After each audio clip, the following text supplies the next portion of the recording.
In certain basic respects, human beings have not changed much over the past 5 or 10,000 years. Ancient Egyptians loved their children usually, but sometimes not. So it is with us. The ancient Greeks liked to eat and drink and sit in the sun and talk about philosophical subjects, and so do we, although we might not be so inclined to refer to the talk as philosophical. Roman women enjoyed gossiping when they gathered at the public place for washing clothes. We gossip at the laundry. The ancients became sick and died, so do we. They were generous sometimes and sometimes cruel, so are we. They were sometimes vain and self-centered, and at other times clear-sighted about themselves. The same could be said about us. On the whole, they were more like us than they were different.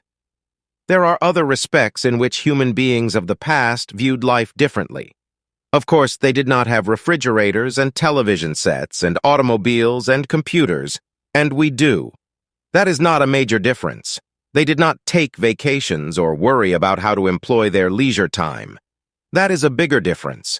They did not inoculate their children against childhood diseases and expect them to do better in life than they had done. That is a still bigger difference. They did not think money was very important. That is a very large difference, so large that it is difficult to comprehend it. It is all the more difficult to understand when we recognize that the ancients were not alone in having relatively little regard for money. That is also true of most of the men and women of the Middle Ages, in all countries, of the Renaissance, and of the 17th and even the 18th centuries. Until the end of the 18th century, most people had not yet discovered how important money can be.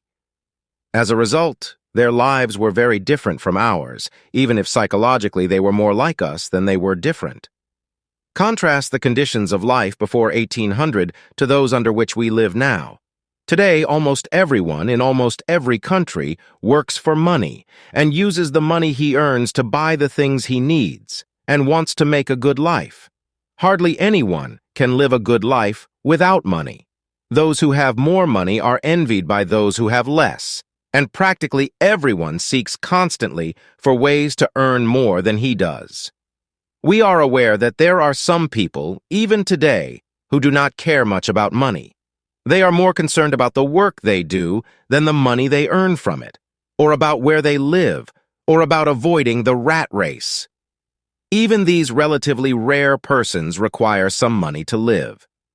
The change from 1800 to today is extraordinary. In 1800, in most places in the world, money was almost invisible. Today, it is everywhere. Work existed then as now, but the notion that work is life and life is work has practically disappeared. We work in order to earn a living, and we may even dream of a day when we will no longer need to work, so that we will have time to really live. Work and life, instead of being inseparable parts of our existence, have become conflicting, almost contradictory notions.